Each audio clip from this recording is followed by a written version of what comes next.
Hey everybody! Hey everybody! It's Lauren Kling. Welcome to Film Threats Watch Party for your wait. What? Wait, Lauren, what are you doing here, Chris? What are you doing here? Oh, dude, this is mine. Okay, all right. There must have been a miscommunication.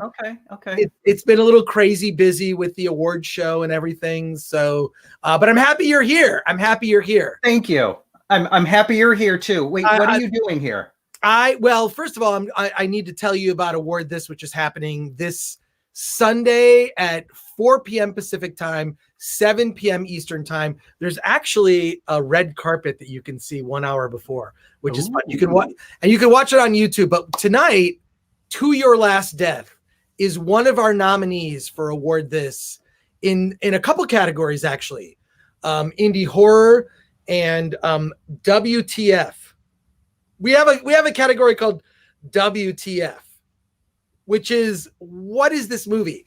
And I don't know, you watched To Your Last Death. How would you describe it to, say, your grandmother? I would say imagine Q from Star Trek The Next Generation was a dark dude. Well, it's also this, first of all, it's a comedy. It also is horrifying. Yeah. It's also pretty gory for animation, and it's one of those movies that is unclassifiable, or it crosses categories, which is why I think it stood out among the 2,000 movies that Film Threat reviewed last year. This is one of the huge standouts. That it's one of those movies you see and you never forget it. Right. And it looks beautiful. It's gorgeous. It's gorgeous in its grossness. And I mean that as a compliment. I mean it as a compliment. Now, I want to let people know, hey, post your questions, post your comments. We want to hear from you. We have the filmmakers are about to join us. And Lauren, I'm probably going to have you take over because I gotta finish working on the show here. But okay. I think Lauren, you should just introduce the show. Okay, let's start it with our video intro.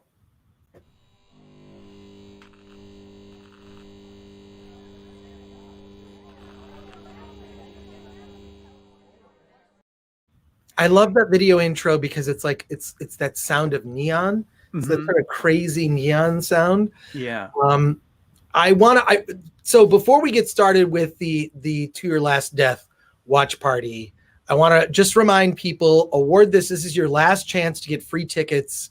Go to awardthis.com, and there is a virtual experience. We have this whole map where you can switch to live cameras. Like there's the red carpet. There's a camera on the bar. There's an after party. There's the show itself. And there's even where you can go and look at all the nominees in the screening room and check it out. I really think it's a curated list of the best indie movies from this year. And look at this. David Dirks is already commenting. Great to see traditional animation being used to tell a horror story. I agree. This is the thing. Animation is a great tool to tell us. Animation is genre defying. Would you say that? Would you agree, Lauren? Yes. Oh yeah, definitely. Okay, and then my pal Al says so soothing. I want to show a quick video that will give you maybe a little taste of what the tone of the show is. Really quick. Okay. Oh, hey. Oscars, huh? Oscars can suck it! I don't even have a penis. Watch Award This on Sunday, April 18th at awardthis.com. Okay. That thing makes me laugh every time. that is my friend who's a comedian, Mark Atkinson. He's an actor and comedian from the San Diego area. And he is, I guess he's in the TV show Selena on Netflix. I have not watched this show. So I what can I say? I haven't watched the show that my friend's in.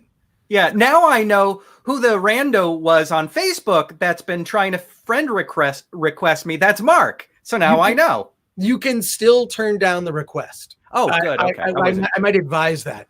But I love Mark. He's a party guy. It's fun to hang out with when we go to various events. And I covered his face in gold makeup And then yes, Mark Atkinson, I covered his face in gold makeup and he wore this, like, he looked like Winnie the Pooh. I'm going to be honest. Mark, you look like Winnie the Pooh a little bit in that segment.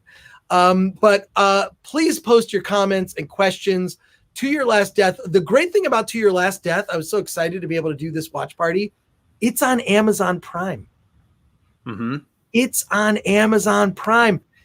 Get it like queued up, put it in your watch list, whatever. Amazon Prime. More people in the United States have Amazon Prime than vote in elections. This is a statistic that I will never forget. But Lauren, are you excited? I mean, I assume you've seen the movie. I yes. guess watching it with an audience of people they're going to be commenting live is going to be a surreal experience.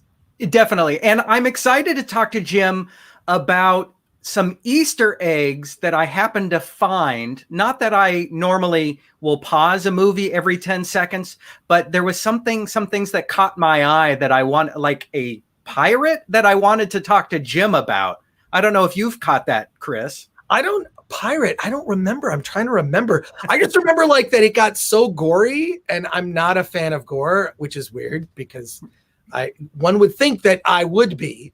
But like it just, some of the stuff gets like, it gets really over the top. So maybe we didn't really put a warning on this, right? We didn't really say like, hey, warning, this movie is really gory and horrific in all the best fun ways and all the fun ways that a movie can be like that. If you might say, have you ever heard of Spike and Mike's Sick and Twisted Animation? Great. Then that's what this is.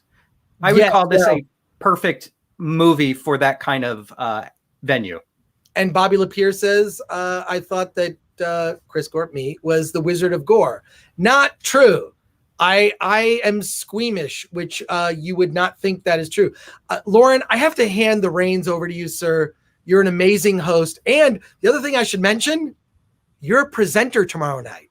No, wait, Sunday night, you're a presenter. Sunday night, right? Sunday night, you are a presenter. Are you nervous? I want to make sure, like, you know what you're going to do. No mistakes. You're going to be flawless, I assume. You know what? I've been practicing. Okay, so good. Does that mean something?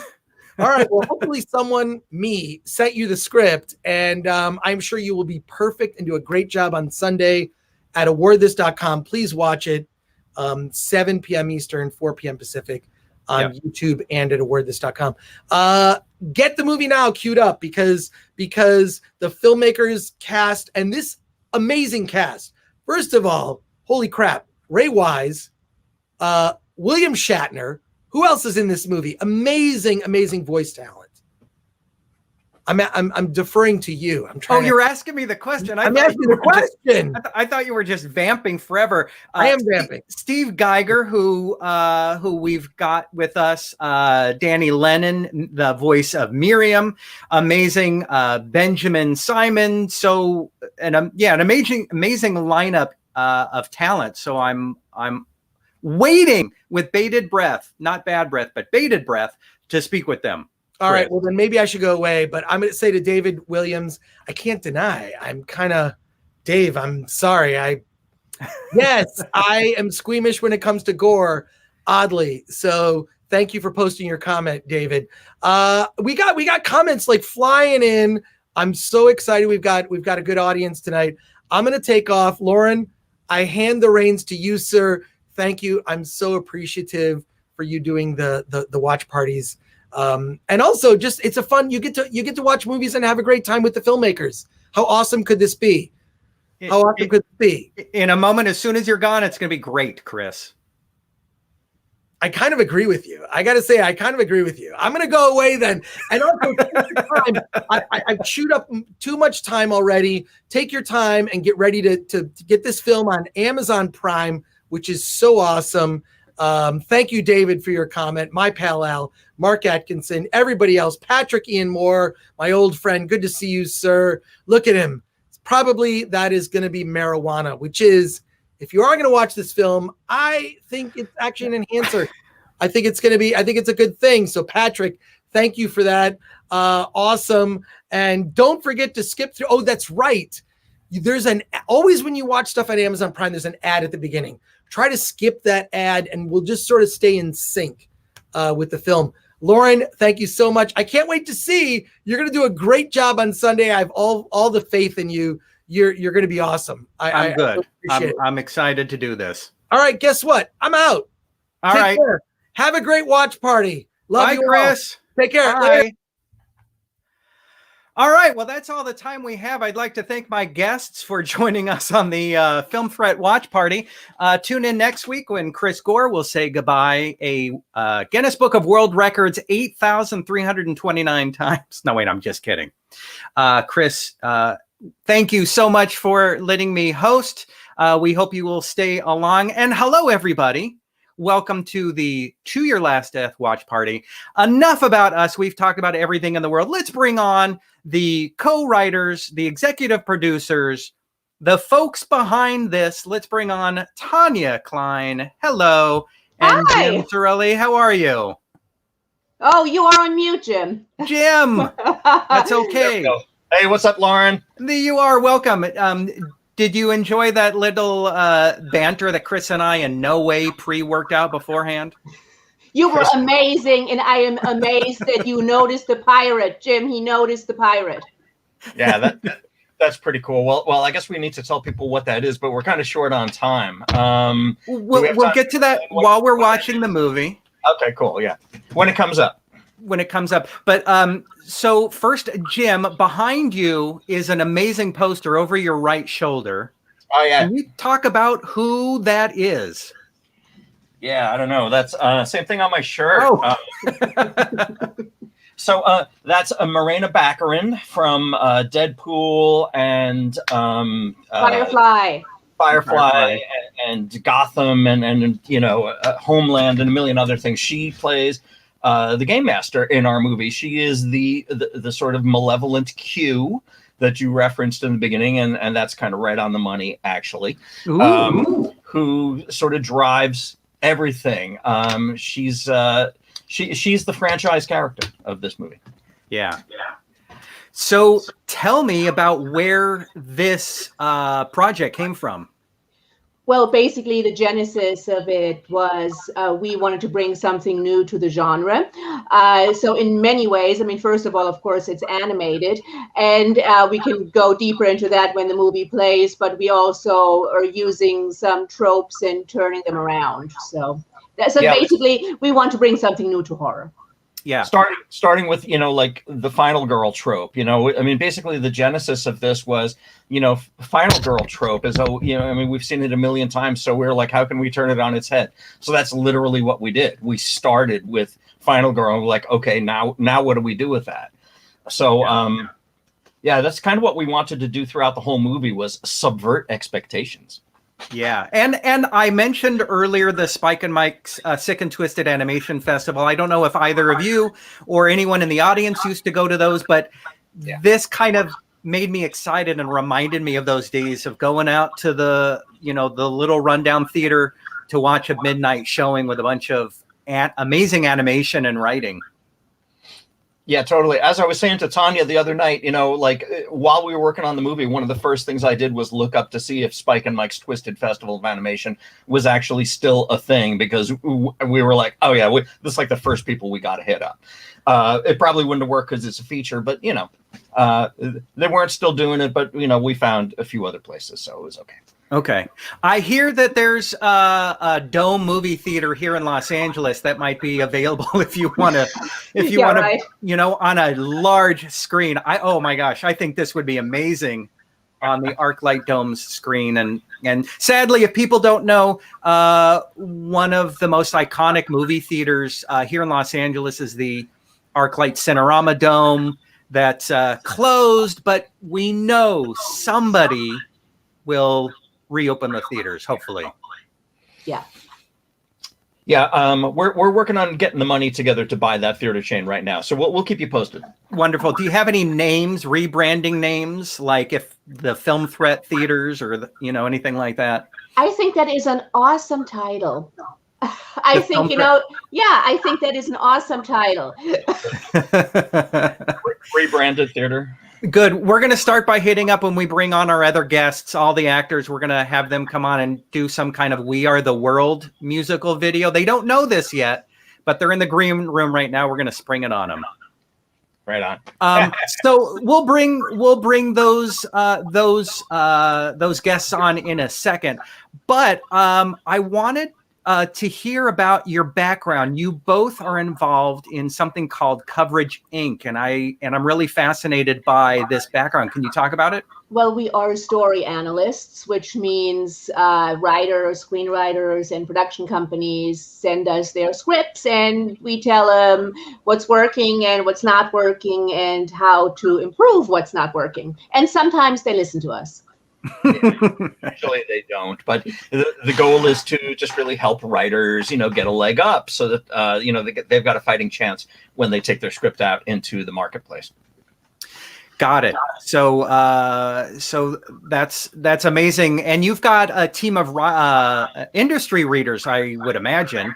Yes. We can't do it all ourselves. It's a lot of work. So we're happy to have people with us. Yeah, we have 34 readers. So, wow. That's kind of what we do. And, about 10 years ago or so, we decided to, embrace the whole indie spirit and start just cranking out our own elevated genre content. So we started with a short film called Showdown of the Gods, which was a comedy starring George Takei. And then the next thing we did was called Liberator, which was a longer short. It was about 20 minutes, starring Lou Ferrigno as a sort of a superhero turned whistleblower, very dark dystopian superhero thing that sort of led the way to The Boys, 7 years before The Boys. And then that sort of led the way to, all right, we did pretty well at this. Let's do a feature. Very cool. All right, let's bring on our guests, Jim and or Tanya. If you'd like to introduce them, we'll bring on our first one right here. Well, this is Steve Geiger, who is Urek, and he's so amazing, we gave him a catchphrase. All right, I can't wait to hear the catchphrase in a second. Let's bring on our next guest right over here. Jerry Klein, our amazing production coordinator and social media maven. Thanks. And the coolest, colorful background. Thanks. And then let's bring on another guest right over here. Let me see if I can unmute. Oh, Flo, we're so happy you made it. Flo is cool. There we go. Cardigan, who is Kelsey in the movie and who is absolutely amazing. Thanks, guys. Wonderful. And then I have one more guest in the green room, Anna, who does not have video on. So we'll see if do we have an Anna? So Yes, were you do. expecting? Is this a special surprise guest we don't know about? All right, we have. Well, anyway, we'll continue on. Welcome to the guests, Steve. I know that you can't stay through the whole picture, so say hello. Tell us about your character. Wow, Urek. He's like the kind of guy that would show up at a party with all these other horror film icons, name them, and I think they would be scared of him. That's what I would say about Urek. He's like a guy that doesn't have to, a bad guy that just doesn't have to show he's bad. He just is bad, and it was fun to play a guy like that. Now, you've done a lot of work on TV like Scandal, NCIS Los Angeles, Crossing Jordan, Hell's Kitchen. So have you played characters similar to him before? You know what? That's an interesting question, because I think that because this is animated, that and I can do a lot more with my voice. I don't know if this were live action, if they would like cast me as Urek, maybe the guy that delivers his mail or something, or the cop that pulls him over, like pull over. I mean, I could do that, but hey, yeah, you, with the cat and the chainsaw, pull over. I don't know. Were you just auditioning for Jim and Tanya's next project? That's right. Yeah. Well, Steve knows he's I'm permanently glad you back. picked that up. That's why you're the host. You pick those things up. Nice. So, Flo, talk about your experience on this project. How did they get you for the role of Kelsey? Well, I had actually worked with Jason, our director, before, but and so he suggested that I put an audition down. And after I was cast, he's like, "I just want you to know, Flo, that I gave you no help whatsoever. Like, there's no nepotism involved." And I was like, "I don't care. Like, you should have given me help." But apparently, I got the parts fair and square, so there's that. Awesome. All right. Yes, you did. So it's 5:20. We're going to start the movie in just 2 minutes. So make sure you get your second screens, your phone, your tablets, your desktops, laptops, sketch pads ready to go. If you're watching on Prime, don't forget there is a commercial that will often play. So just hit skip and then pause it. So while you're doing that, also, for you, those watching at home and abroad, feel free to post your comments. We'll throw them up throughout the movie. Let's say hello to Jerry, who's got the most colorful background of anyone. Are you currently at Coachella, just in the VIP tent? Actually in my bedroom, but we had to make it work, so it's hot pink. Got it. So you were the production coordinator. Can you explain for an animated series what a production coordinator will do on this type of project? Sure. My job as production coordinator, I did continuity, which is basically like on this, there's injuries. If someone got cut, like Miriam got a cut on her leg, in every scene that she was supposed to have that cut, it has to be there. And then in scenes that it shouldn't be there, you have to make sure it's not there. So you're kind of like a script supervisor. Yes, or like playing hidden object games. Oh, that's interesting. Very interesting. All right, so let's get our phones and things ready. I've got my phone here right below my camera, and I've got it set to this. So we'll do a 5-second countdown. We'll hit play.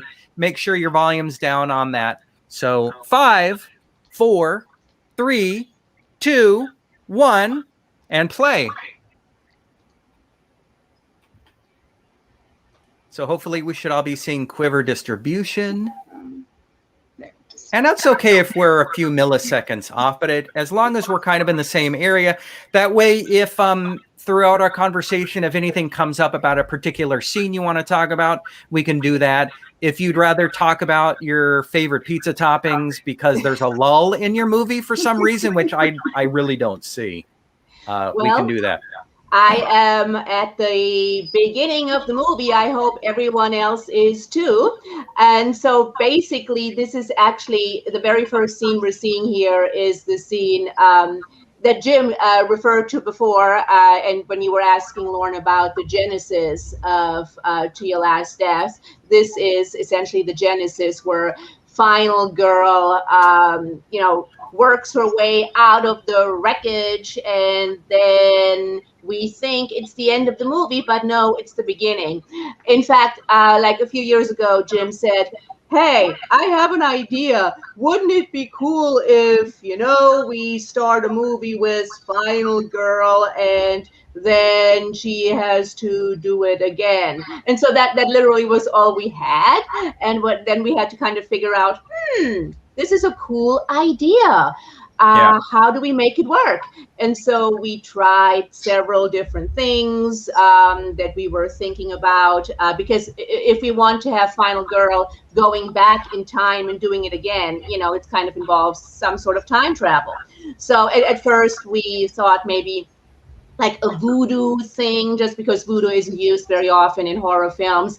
And, we visited Madame Miriam's House of Horrors to do research. And the only thing that was left from that is the name Miriam. Yeah. Now, if I can jump in just real quick for Aaron watching, who says, I don't see anything. And if we didn't make it clear, this is a 2-screen experience, Aaron. So what happens is you watching our live commentary on one screen, and then you're watching the playback of the movie on another screen. So if you want to run and get something else, if you can play it back on another screen, we'll kind of walk and then kind of post a comment. I'll catch it, and then we'll try to get you on the same frame. How's that sound? Although, Aaron, if you only have a VHS copy, then you might be out of luck, because to fast forward and then pause and rewind. What if it's in Braille? Like a Braille copy? Well, you never know. You never know. So question for Steve and Flo. Did you, in some traditional animated series, you work in a group, you work collectively, either in a room or virtually together? Did you do any of that, or were you just working one-on-one with your directors? We did both. I did both anyway. With some of the scenes where there's the family dynamic, we recorded together, and then some of my stuff I did with, actually, I think we recorded with me and with Dani in another booth, right? But we were recording together. Mm-hmm. Yeah. We did some stuff with all the DeKalbs in the room at the same time. Yeah. So you, Ray, Dani, Ben, and Damien. And then we also did some ISO stuff with you guys, and that's where I think you had to scream. Yeah, all the screaming. I recall. Okay.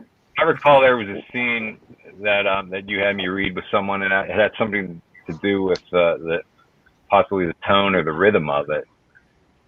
And then I think maybe somebody else wanted to be in the room. I don't know, to get the feel of the scene. I don't know. Well, when Jason, was this? When was it? When were you doing your recording, your VO recording? Like 5 years ago. Not quite 4. No, it was like 5. It was like, was it? No, I think it was 5 now. I think it was 5. Pretty sure. Are we counting the last year that was like a big fuzzball? 2020 is a write-off for everyone, so that cannot be included.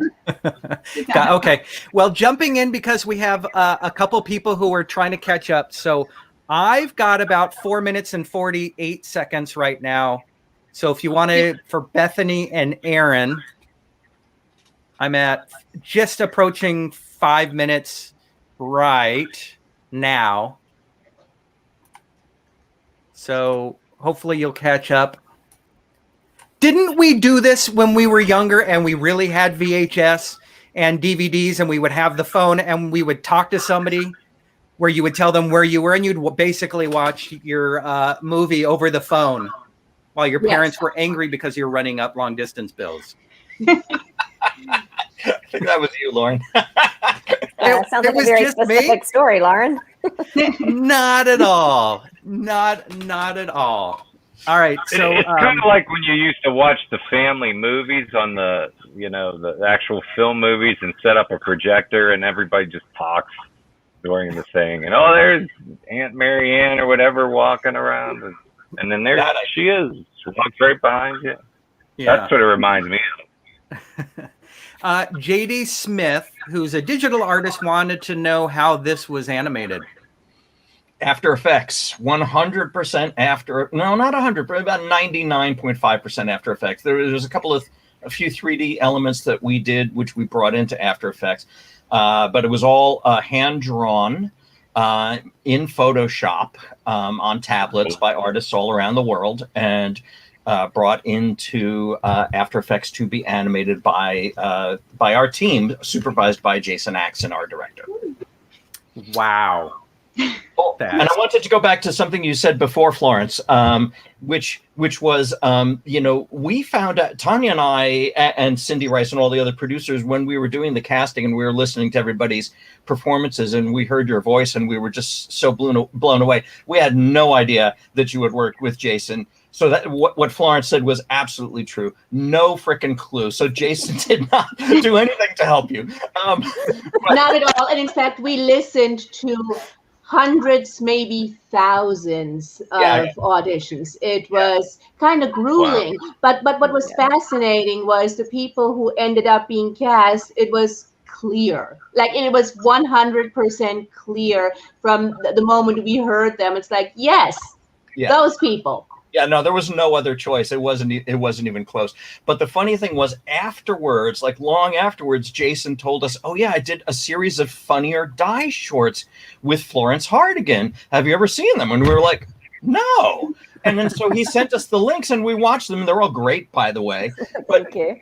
I would never have imagined in a million years that same person who had all these amazing comedy chops would be such a wonderful, vulnerable character like you play in this movie. It's two completely different skill sets, at least to me. Oh, thanks, Jim. Yeah, in fact, Florence and Danny, they had to go through a lot. Danny, who plays Miriam.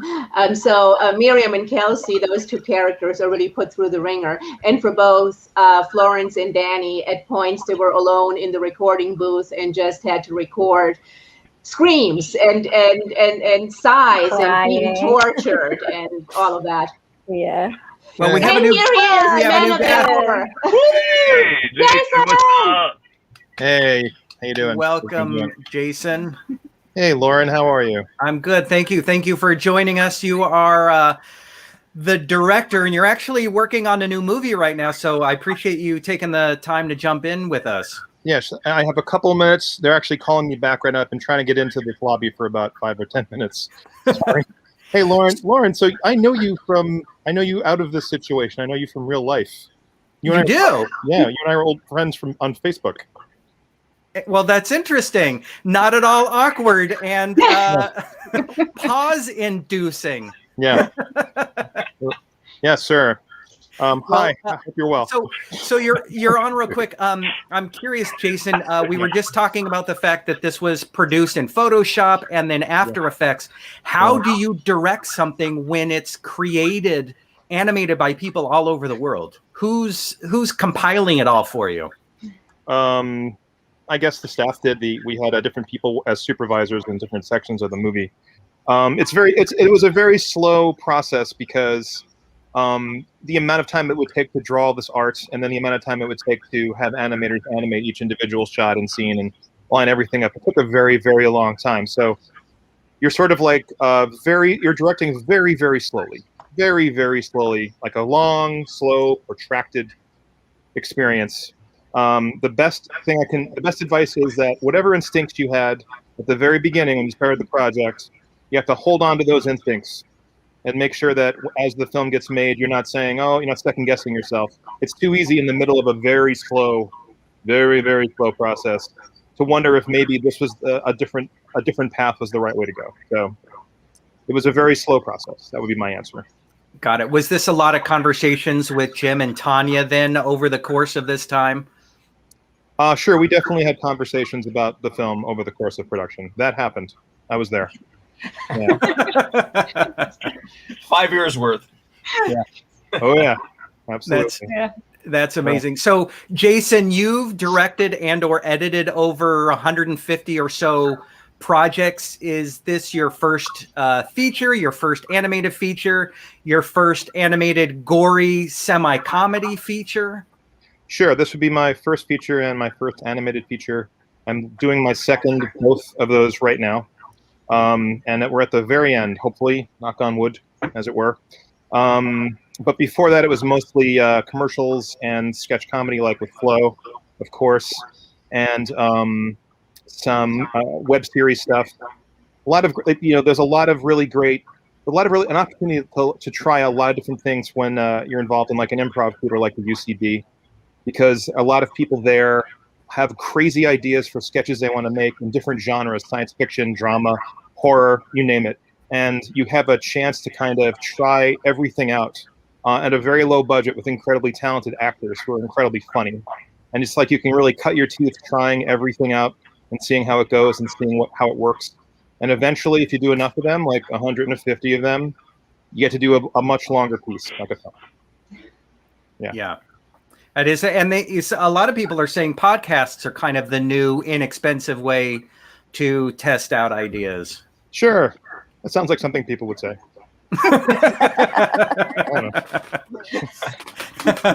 I don't know what people are doing right now. I've been inside my apartment for 7 years now. I don't know. For 7 years. Well, 5 years for that movie and 2 on this one. There was a pandemic happened, I guess. I've just been sitting in front of a computer the whole time. We let you out, Jason. It was you. I have a picture. I have a picture of sunlight I occasionally look at. I remember. I might as well just be a vampire because my hours would in no way change. Nothing about the blood thing. You know what? That's an untapped genre, vampires. I don't think we've seen it for at least a year and a half. Yeah. So I think there's a lot of potential. Maybe the young adult could really go for some. Sure. That's a great idea. I don't think there's more vampire stuff. I think would be really, really. Yeah. So just a reminder for everybody watching at home, if you have any questions for any of the filmmakers or the cast, if you want to give Flo a suggestion for a location and something she might find in her kitchen drawer, I think her musical improv comedy background will be great, and we can and then we can have Steve jump in. Hey Flo, how you doing? Hey, I'm going good. Yeah. Hey Steve, everybody, Jim, Tanya, Jerry. Hey, and by the way, you do look a bit pale there, Jason. I think you need to just like stand by the window a bit. Do I? Do I look a little pale? Just a little bit. Yeah. Send you some vitamin D, man. Yeah. Yes, I literally take a vitamin D every day just out of that because that's it. That's the sunlight I get is a vitamin D. That's it.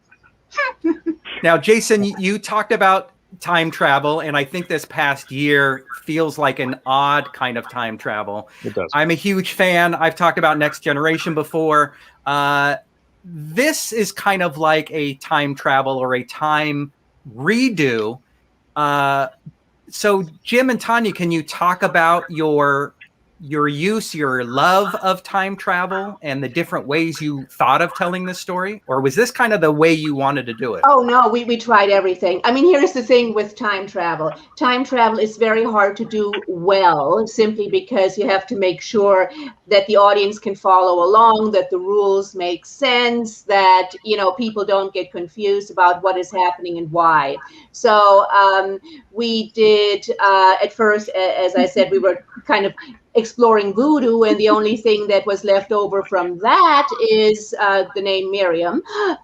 Then we were also contemplating making Miriam maybe a scientist who, goes back to her lab, and as a physicist, she's gonna, do the time travel thing by jumping into a machine and go back in time. That kind of didn't make sense, and then we're like, what are we gonna do? What are we gonna do? And eventually we hit upon the idea of the gamblers. Yeah, the main thing about the time travel thing, one of the things we were most concerned with, and correct me if I'm wrong, Jason, was just making sure that we didn't lose anybody along the way. I mean, there's been so many, great time travel movies and TV shows, and also so many where you're like, wait, that didn't actually make any sense at all. That would never, icebox logic, as they call it, where when you leave the theater and you start thinking about it, it's like, oh, wait a minute, that could never actually work. So when we did our first test screening and we handed out little pieces of paper to everybody, one of the questions we asked people to fill out was, did we lose you? Did it make sense to everybody? And amazingly, everybody's like, no, I followed it all the way through. And we were like, oh, thank you, Yeah, I can't say that I can follow the film all the way through. I've tried several times. You gave up. I can't. No, I don't really know the answer to that. But I do remember that screening, though. I remember that screening pretty well. That was an amazing evening, and I wish we had a videotape. Maybe we do. Is there a videotape of that note session after that screening in your house? No, I don't think so. It's too bad. It was fascinating. Mike wants to know if the original was cut down to its current 90-minute or so length. Yeah, the original runtime of the film was 2 hours. We probably only lost full scenes, just a couple. A lot of it's just cutting out like lines or moments. So the majority of the film is identical to the original version in like plot wise or scene wise, but it was a half an hour longer. Somewhere we have the half hour, the full animatic of the full 2 hour version. Yeah. And you can see some of that stuff that was cut, by the way, if you pick up the Blu-ray with 4 hours of digital extras. So there's a couple of cut scenes and just a lot of stuff, a lot of little trims. It's at Best Buy. It's at Best Buy. It's at Best Buy, or it is. On that note, I want to say goodbye to everybody. I have to get back to my wife's birthday. Oh, Wow. happy birthday, Hey, everybody. Thank you, Steve, and happy birthday. Thank you for joining us. I didn't want to just bail out and just go black, so. All right, Thank we'll you, see guys. Steve. Bye. Have a good one, Steve. Kelly. Bye. Thanks. All That right. was Rick. So now that he's out of here, there's a rumor that supposedly he once refinished a gorgeous redwood deck from scratch and rescued 5 neighborhood cats all in one day. LOL. Can anybody confirm this? Well, he is a cat person. Okay. So he is a cat person. In fact, apparently his background work for Ulrich included the fact that Ulrich was also a cat person. Okay. So it's probably true. Yes. All Even right. villains are 3-dimensional characters, guys, with feelings. About cats. I wish Steve was still here to tell this story. I'll tell it real quick, which was as he was getting prepared for the role, he was trying to just sort of find the voice of Ulrich. It's a very deep, guttural voice. He's supposed to be a Serbian mercenary, and he likes to tell the story of he's shopping in a supermarket and he's just doing the voice. He's saying his lines while he's shopping and getting like side eyes from people, and he's like at the checkout, and then he's like ringing up his groceries. He's like, scream for I was gonna say. people are like, what? And he's like, oh, sorry, I'm an actor. Oh, my God. I love that. So we have to ask the talent in the room. Flo, did you do this? Have you walked around as Kelsey in preparation or while you were doing this? No, I didn't walk around as Kelsey, but at the time I was I went back to New Zealand, but I was based in LA at the time, and when I would sometimes, because I have my natural dialect is a New Zealand accent, when people don't understand me, I do slip into Valley Girl mode. So it's just that's my reflex. It's interesting. Normally it's called like a general American accent, but I love the fact that you are calling it a Valley Girl accent because, growing up in LA, we do have kind of a unique accent. Yeah, totally. Well, this character is for sure Valley Girl based. Yeah. And then I think you guys had kind of talked about a 5-year span of time. Aaron's curious how long editing took. Maybe 6 months. We had a long time with editing. And who was editing? That was me. Oh, that was you. All right. Absolutely. Got it. In my mind, I'm still editing. When I sleep at night, I'm still working on that movie. It's never going to. I don't know if people realize, Jason, you seem not out of it, but you seem very in tune to the project you're currently working on, and to be able to step away from it, you're really having to shift your mind. So it is absolutely true. At some point when that project is announced, I think it'll all become clear what the confusion area is. So, yeah, I agree with you. But I wanted to really quickly ask Flo, did Ruari ever watch? I'm not sure if I'm pronouncing his name correctly. Your friend, the actor we got to play Angus. How do you pronounce his name? Rory, I think, right? Is it Rory? She looks Rory? I actually don't remember this. Are you sure it was me? Yeah, Rory Douglas. No, I don't know anyone called Rory Douglas. No. It was Sinead's friend. Oh, Sinead's friend. Yeah. I'm sorry. Does anyone know if he watched the movie? Does anyone know if I apologize. Does anyone know if Rory watched the film? I don't know. We Really? sent him an email, but we never heard back. So I don't know. I just talked to Ben Seaman this morning, and he mentioned that he did finally manage to force himself to sit down and watch the movie. Ben was terrified that it was too violent and too gory, and he did finally watch it, and he really enjoyed it. But it took him a long time to kind of build up to it. He's supposed to be joining us. He said he might drop by today, so hopefully he will. Great. But I told him he could cover his eyes. Yeah, but I always tell people, because I have a hard time with, real life violence as well sometimes. But what I always tell people, you know what? It's animated. It's fine. Don't worry. How did they respond? I have been in quite a few horror movies now, and my poor family as well. Like, I had a really close family friend say to me once, "Look, I really love you and support you, Flo, but I really want to stop coming to your things and seeing you be killed. Like, can I just next time just invite me to something where you're kissed? I don't want to see this ever again." Now wait, Flo, what about your guest star role in Shortland Street, which is, if people don't know, one of New Zealand's longest running TV dramas? You weren't killed off, were you? No, I wasn't killed off on that one. No, well, there you go. Okay. That's a good one. Good. All right. But she was also in Phoenix Forgotten, which was a big deal from a couple of years ago. I'm actually curious as to how you got that one, Flo. That's a pretty big movie. And congrats on that, by the way. Went ahead and did an audition. Okay, there you go. I was also involved in that movie from the get-go. We had made a sort of a proof of concept a couple of years previously, and then Scott Free liked it, and it's very much in their genre, so we got to make it, which was awesome. Yeah. There was some big names behind that too. Ridley Scott, Wes Ball, Mark Canton. Yeah, yep. It was cool. It's really cool. That's awesome. Did we get to that Easter egg to the pirate yet? No, Okay. not yet. It's what we are about. I want to say 15 minutes away from that. 10, Okay, 15 good. minutes. Yeah.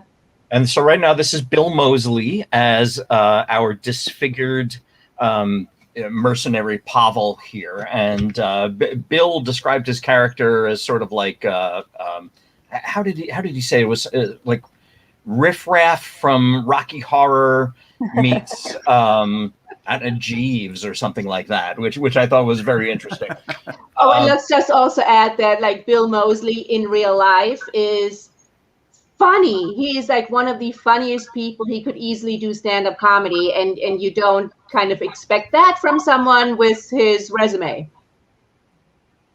Yeah. Well, typecasting, I mean, everybody gets typecast. People hire you because of what you did in the past, and that's kind of what they expect. So, for Bill, interestingly, we all had, I think, a preconceived notion of what Bill Moseley was going to be like. And then he comes in and he's kind of like just this sort of normal soccer dad guy, That's funny. All right. So, Jerry, you were production coordinator, social media coordinator. You have written some shorts before, like A Deed Without a Name. So yes, that was my first. That was your first. So how do you get from writing to production coordinator and social media coordinator? It seems like you show up. I mean, That's true. That's what happened. I went to Dragon Con and met a writing partner, and then I met Jim and Tanya, and I had a script, and we used their coverage company, and then they had an opening, and they asked if I wanted to work with them, and I said, of course. And then when they had another opening for social media coordinator, they asked. I said yes. So Actually, true. I mean, it's like 6 degrees of separation because Jerry's writing partner, we met him at a film festival where Liberator, our previous movie, was playing while his movie was playing there as well. So, yeah, as you said, it's really totally about showing up. Yeah. But also, Jerry and I went to the same high school, Yes. 20 years apart, but that had nothing to do with how we met.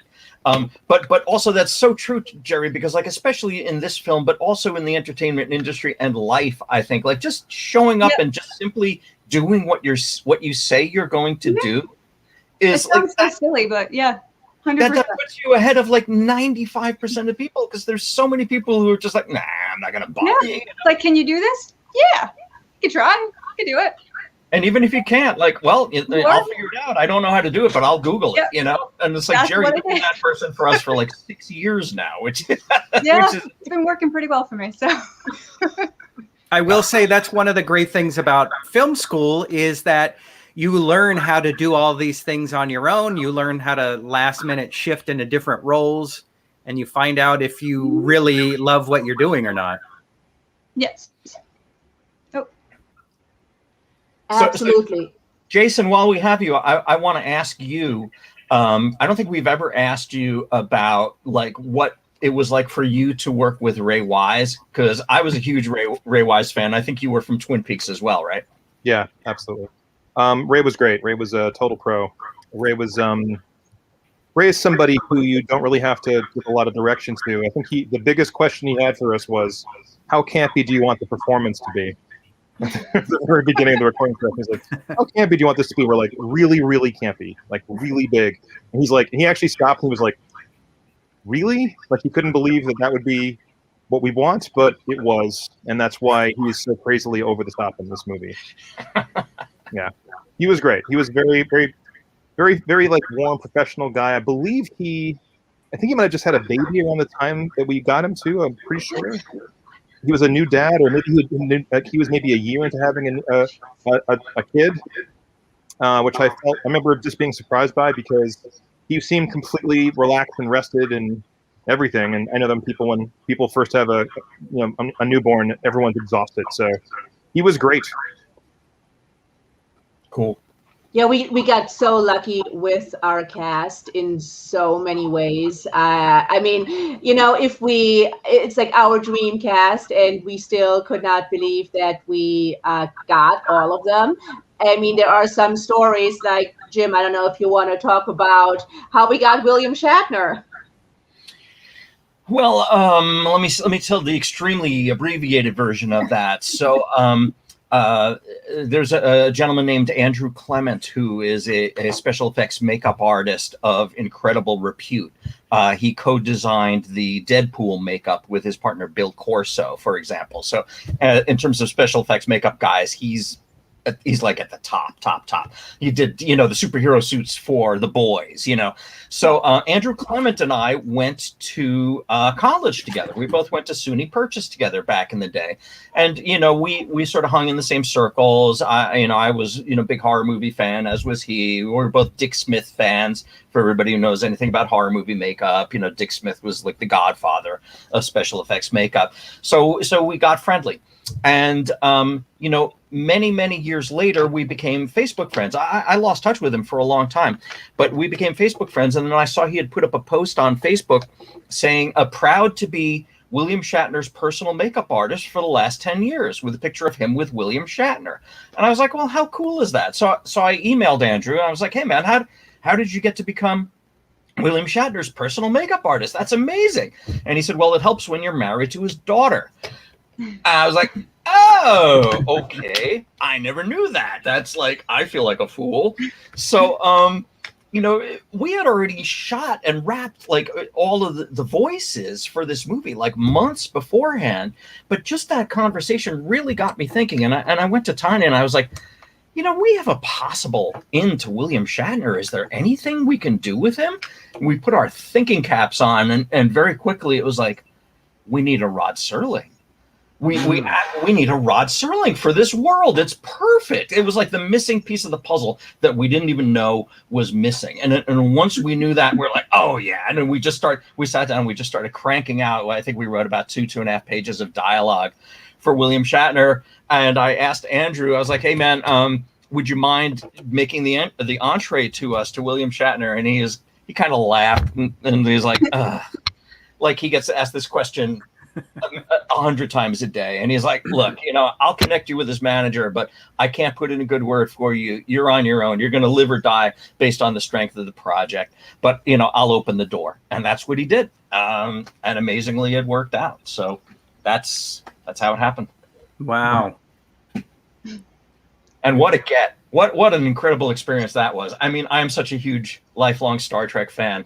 To be able to sit and have a bagel and coffee with William Shatner after the taping and, talk about Star Trek 2 and stuff like that is just nuts. It was so cool. Well, the fact that he stuck around surprises me, because the stories I hear, he's in, he does his thing, he's out. Well, we actually got a chance to interview him, or Jim got a chance to interview him. So that's also in the extras on the Blu-ray, by the way. All 13 minutes of it, yeah. That alone. So Jason wanted to pop in and wish you all a warm congrats. Oh, thank you. Jason. Thank you. Can I say something about these black and white parts? I really like them. Of course you can. That was it.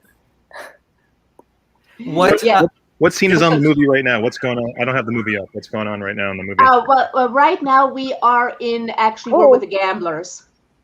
Oh, probably the first gambler scene? No. This was let's see, what I'm sorry. It was after the stop. It was after the stop where you said she's too interesting. Oh, foul. Where do you say? Yeah. That's you guys. Yes, that's us. That's your voice. Yeah. By the way, we are also Jim and I are also part of the gambling team. And Jason That's did why a couple of voices. Yeah. Familiar. I'm pretty sure. I'm the voice of the guy with the helmet. Oh. Yeah. I didn't know that. Yeah, I am. I have one line of dialogue. It's this. Great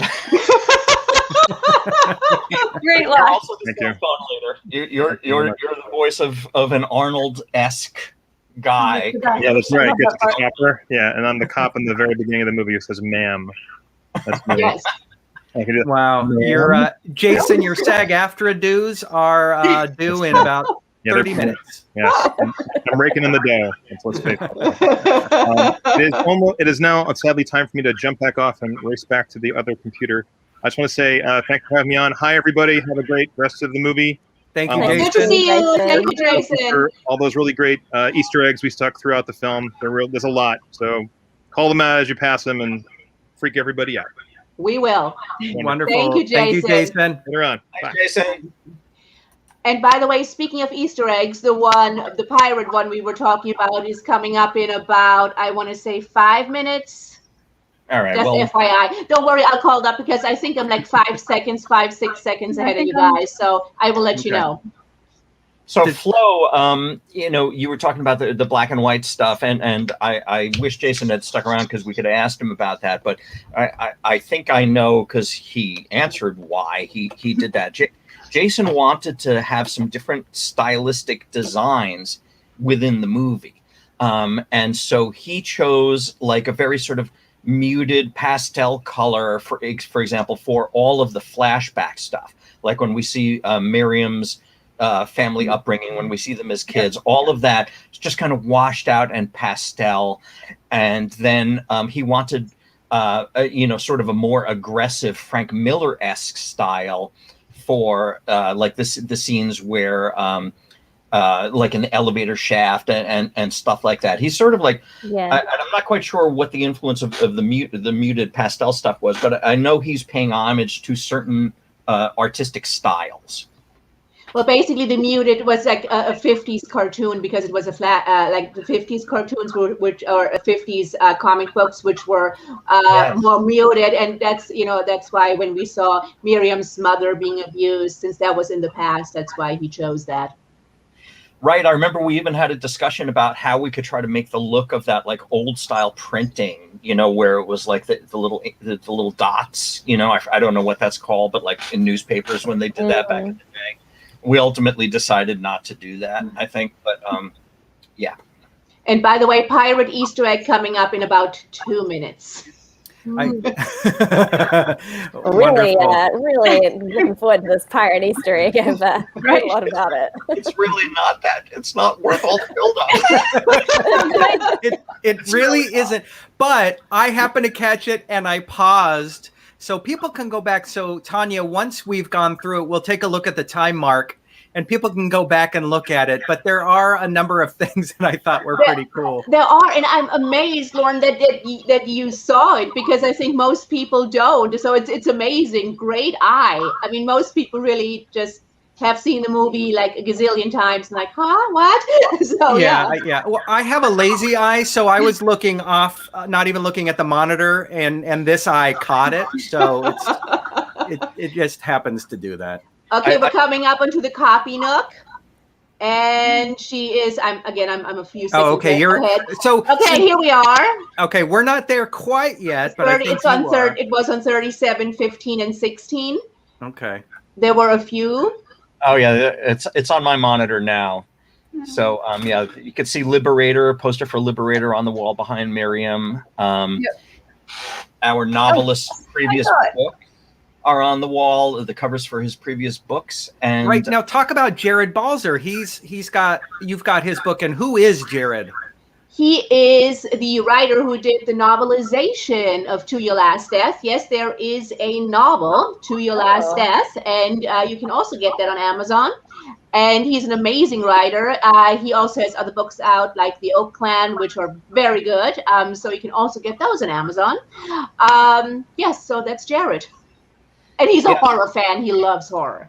Yeah, and he just asked, "Hey guys, is there any way you could put some of my books in your movie?" And Jason obliged. So that's really cool. So okay, so I think we may have missed it. Blink and you miss it. So I'll just tell you. Oh, and we got to talk about Flo's big scene here in just a second, Flo. But let me just explain the whole pirate thing since we've been leading up to it. Okay, Lauren.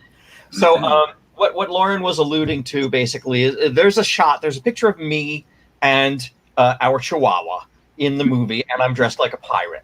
And the reason that is in there is because we own another company. It's called Blackbeard for Men. Blackbeard for Men is a men's grooming product company, and it funds movies. And it funded this. That's awesome. Okay, and so in our social media, I play the Captain Jim, not necessarily Blackbeard, and I have a Chihuahua called 17th Mate Chicho. And so if you look on our social media, hashtag Blackbeard for Men, you'll see tons of pictures of me and our dog Chicho dressed up like pirates and visiting pirate ships all around the world and doing absolutely crazy stuff. And that's all completely unrelated to the movie, except it is related to the movie because this movie would not exist without it. Did you catch all that, Florence? I did. I didn't see the pirate, but I believe you that it's there. All right, so this is Florence's big scene. Yeah, this is the one that makes my family uncomfortable. So it makes everybody uncomfortable. Understand. This is uncomfortable for me as well. Yeah, it was actually amazing. So each time when, as you will see, this is what's coming up. Each time when you will see the knife coming up, and everyone who watches the movie, each time this happens, everyone's kind of going like this. Oh no, don't let me watch, because there are a few very, very, very tense seconds. So this is what's coming up. Yeah, in all seriousness, we really have to say right now, trigger warning. Okay, yes, folks, yeah. This is serious trigger warning stuff. This is not for kids. I know it's animation. If there's any kids who are watching this right now, please bring them out of the room because things get real. So this is the part where everyone always looks away because they kind of know what's coming or what is probably coming. Yeah. Now, what's interesting actually? Oh.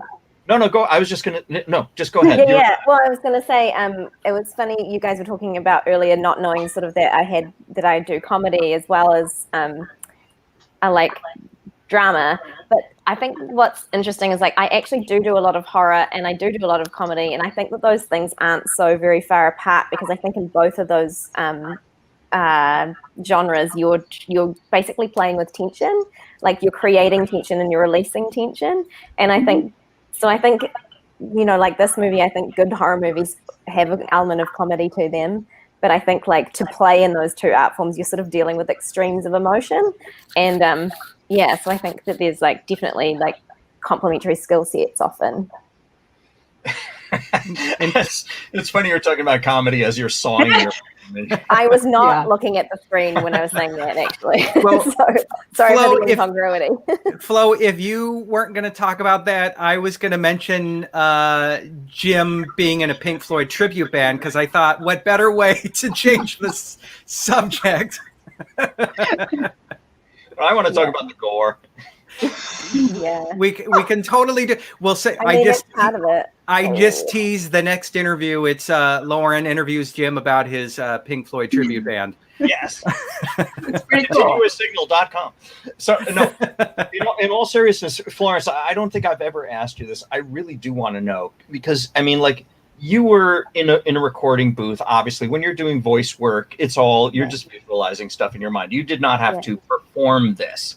You did not have to deal with being on a set with, prosthetic arm or makeup effects or anything like that. Yeah. So when you performed it versus when you saw it, like how big was that gulf? Like, were you ready for what you were going to get, even though you had acted the scene? Did you know like just how horrible that was going to be to actually watch? Yeah, because I think to do a good performance, you've got to imagine it.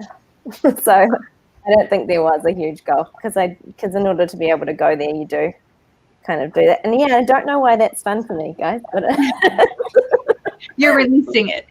yeah, I think that's what it is. I think that's one of the cool things about acting is you kind of get to exorcise your demons, right? Like, yeah, totally. Yeah, they all have punchlines. They're just different. Yeah, so you kind of get to play with these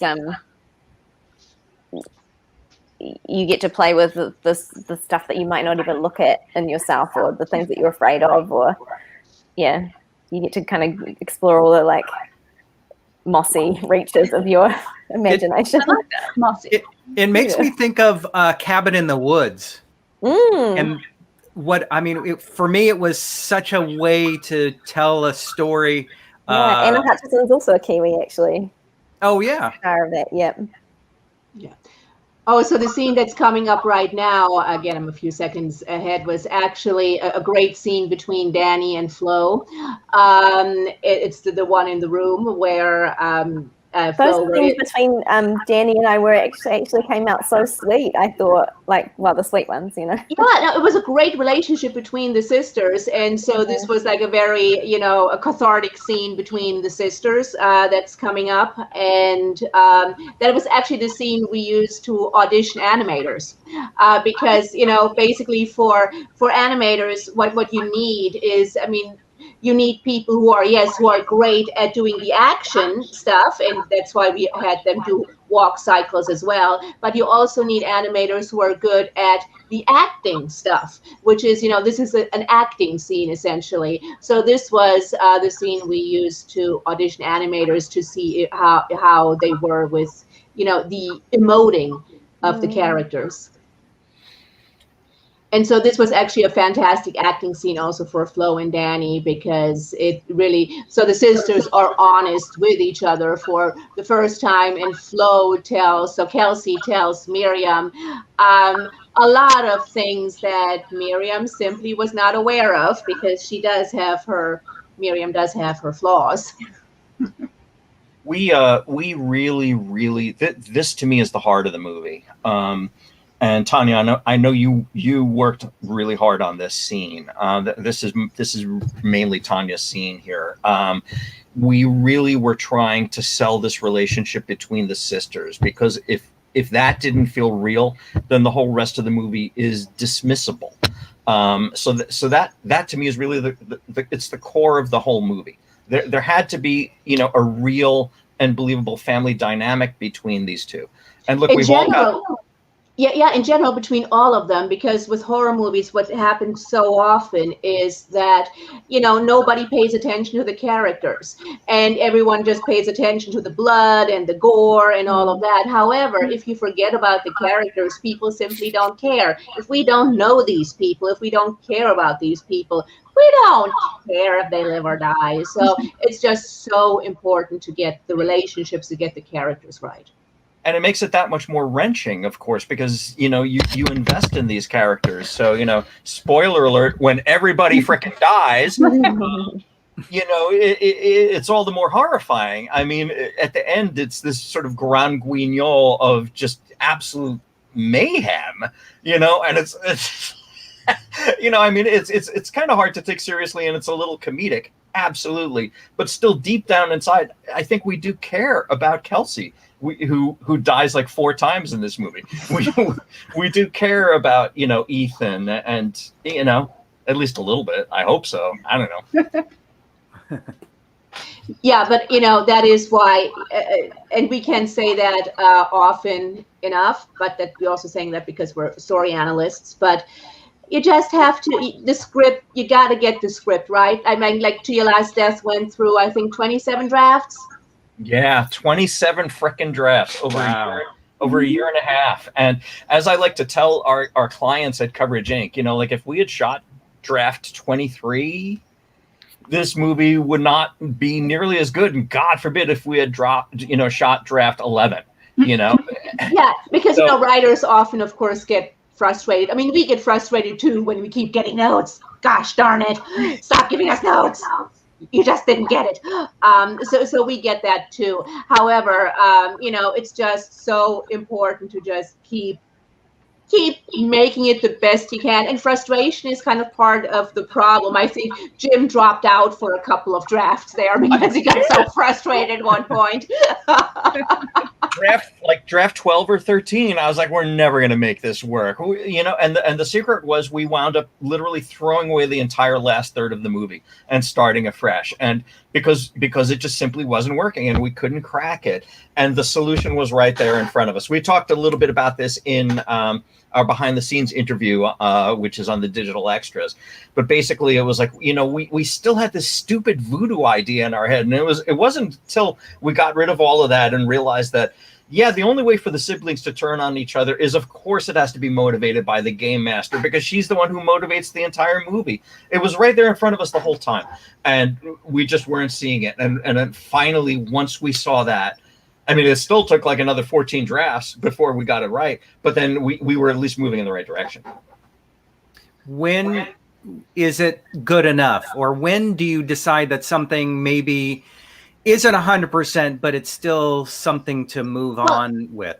I think there's never anything that's 100%. I mean, perfection is a great thing to strive for. I just don't think it's anything you could ever attain in anything. But basically, in our opinion, when things are good enough is when you get a consistent amount of considers from your analysts. Mm.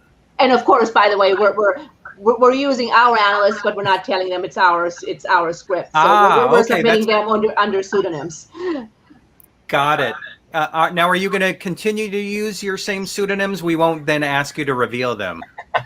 We always change them. And the nice thing is we also have Anna, our manager, also sometimes just puts on just different names for us when we tell her, hey, we've got a script, just send it to someone. Yeah. Got it. I'm Ben Dover. Oh, that's too obvious, Jim. That's too. Well, hey, I'm pseudonym, but I'm not. Jeez. Oh boy, Jerry, you're gonna start coming up with some pseudonyms for any projects you're gonna secretly submit to them.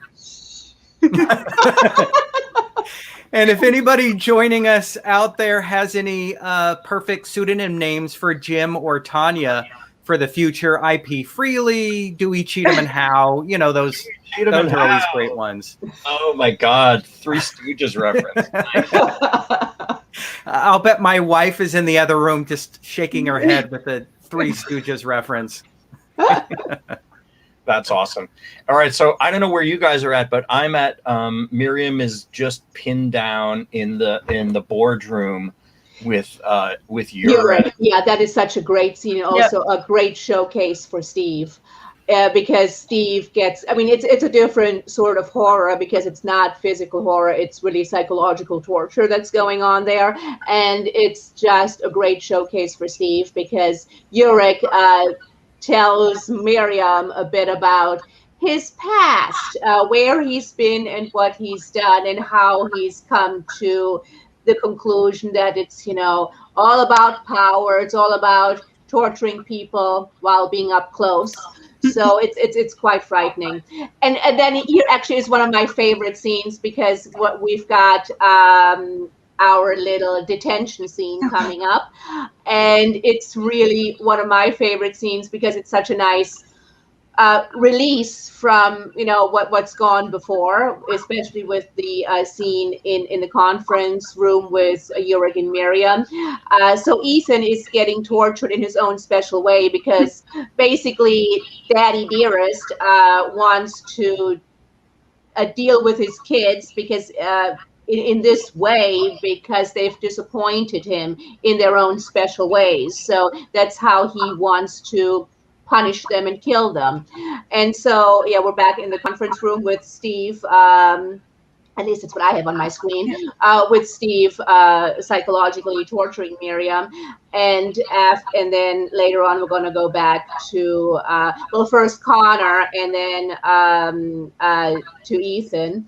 And so those are all their special ways. And especially Ethan's, I think, works so well because it's actually funny.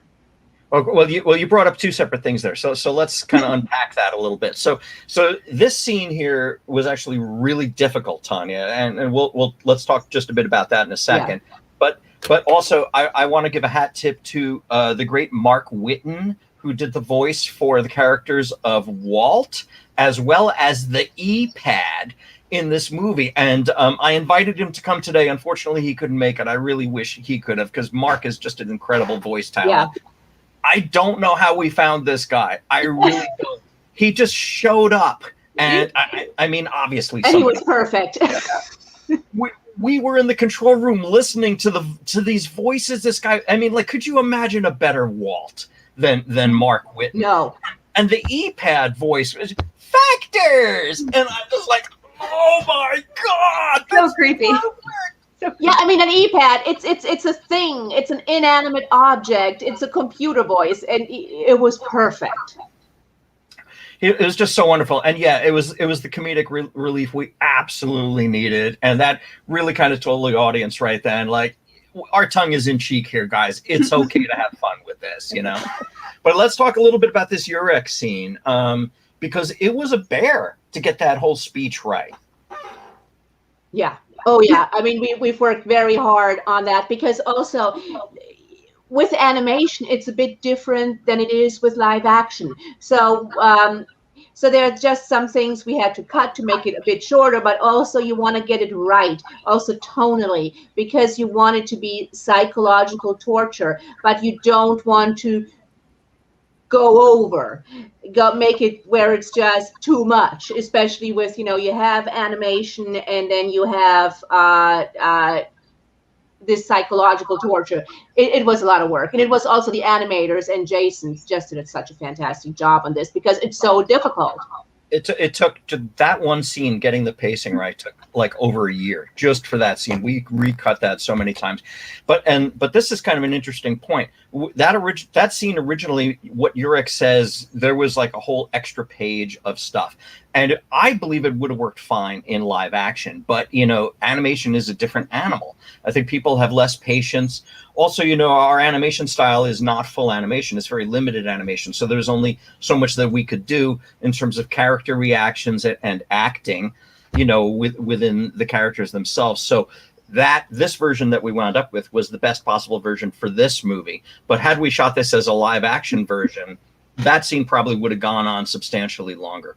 But Jerry, you also are aware that we had like 20 pages of Urek's diary that we created. I love that. Wow. I love the diary. Basically, like, we fleshed this guy out. Like, he's so well. I mean, you'd never see any of it in the movie, but we've got just like. Well, you tell him, Jerry. Where do you want me to start? There were case studies on him. There were FBI case. Yeah. FBI case files on him, where as if there was the FBI guys were, following him for 20 years or however long. In my mind, it was a really long time. And just like real in-depth psychological profiling. And his diary is like, detailed accounts of his, raids while he was working as a mercenary for the Serbian army, and just terrible stuff. Just not a nice psychology.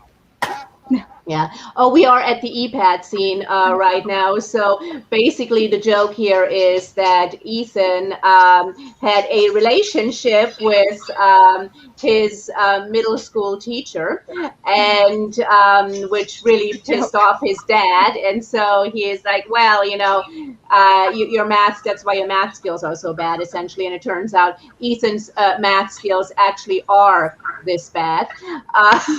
So this is like whenever he gets a question wrong, basically he's getting,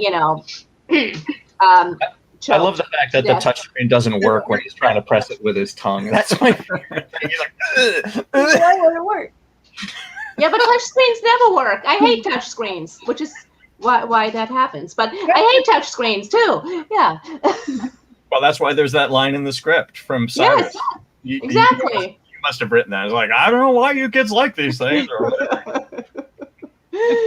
But yeah, I mean, it's really one of my favorite scenes. But especially, I not only hate touch screens, I hate math. So to make sure we got to make sure we got the middle school math right, I actually Googled everything. Yeah, I didn't know any of those answers. Yeah. I'm not a math. I'm a writer. I don't do math. I don't do numbers. But yes, everything was Googled. Oh, but you remember, Tanya, when Cindy Rice, our producer, Cindy Rice, who couldn't join us for today, came to us after, I think, watching the rough cut, and she's like, do you think it's too easy? Question number 4 on the E-pad. It's like, everybody would know what that is right away, right? And we were like, no, we didn't. Yeah. No, we wouldn't, Cindy. Now, if that was the reason why it took a year just to write this scene to try to verify if that was in fact difficult or not. Not this question. Well, I mean, I'm sorry. Look at this. Would you know how to do this? No. Like we're at the sandwich question. It's one of those middle school questions that you're glad that you're not, in middle school. Yeah. Tanya, you know that there's some viewers either now or who are going to watch this later who are going to be like, yes, I know the answer. Why don't you? Because that's why I'm a writer. I don't do math. And Why for is those the math people who teacher? say, we don't need your judgment. Exactly. So are the rumors that all scenes where a young boy has a relationship with his female teacher is because of the story arc in 90210 back in the 90s, where I think it was Brandon was having a relationship with his. I totally forgot about that. Right now. Right? Yeah, I just remembered. Wow. They're like, what? Never knew about that, but we did know of a real life case of a middle schooler who wound up having a relationship with his teacher, and how messed up that was. And we were just thinking, like, what's the worst possible thing to happen for a political candidate? Like, all this crap in the closet starting to come out, and wouldn't that derail somebody's candidacy? How terrible would that be? Well, we found out that it doesn't, because Hunter Biden, that didn't hurt. That didn't hurt Joe, but also in our case, the difference is that actually the teacher was later on complaining because Ethan was into some choking shit, as that says. So it was the teacher going, well, that middle schooler was just way too rough. But it is interesting. You write what you know. So Tanya, you write about things you like, don't like, and these kind of don't know. But also these kind of things that happen in politics and life and religion become part of a storyline, whether it's direct or indirect. Well, absolutely.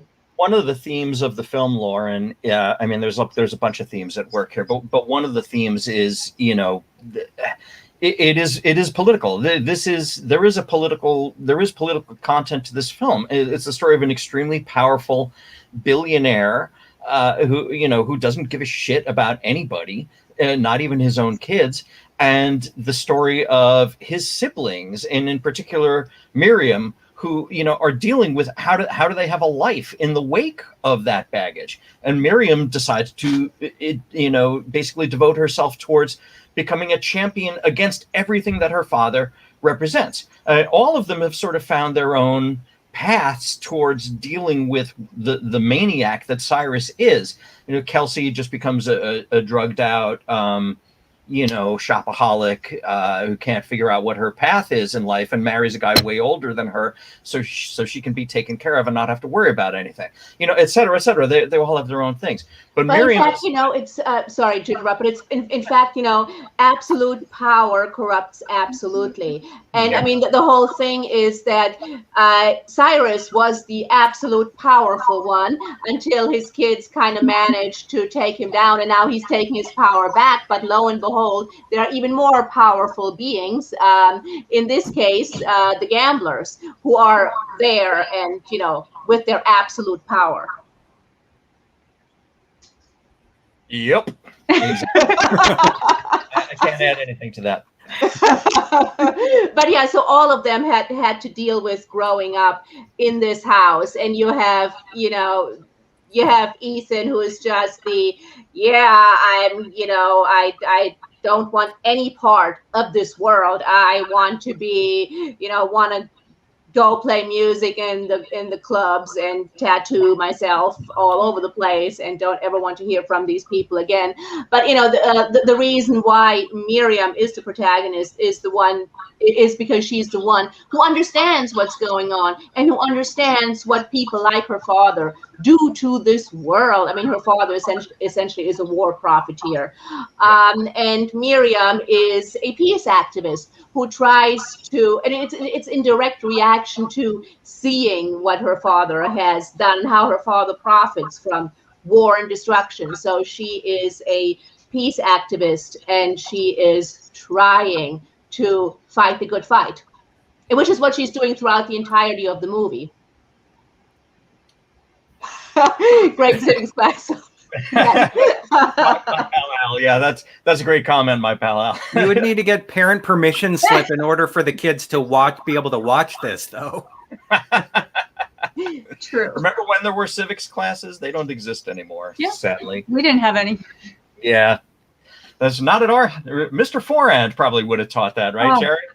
He did. I had him for global studies, and we did learn power corrupts and absolute power corrupts, absolutely. He threw that in. I had him for social studies and philosophy. He also taught beginning philosophy. I missed out. Jerry and I went to the same high school, 20 years apart. Yeah. But we had Mr. Forand, both of us. Yeah. That's my favorite shot of Kelsey right there, bending over the trunk. That's the money shot of Kelsey. So there. But essentially, what's so funny is when she comes up with the hand, and she goes, "Ethan, we need to talk." Okay, so this time, watch what's coming up. This is so funny. I thought, not everybody's in the same place, Tanya. But yeah, sorry. Describe the part that you thought was so hilariously funny. Okay, so Kelsey, when Kelsey has had it, and Miriam is about, well, we need to tie this guy up, and Kelsey is like, well, fuck that. Bam. Yeah.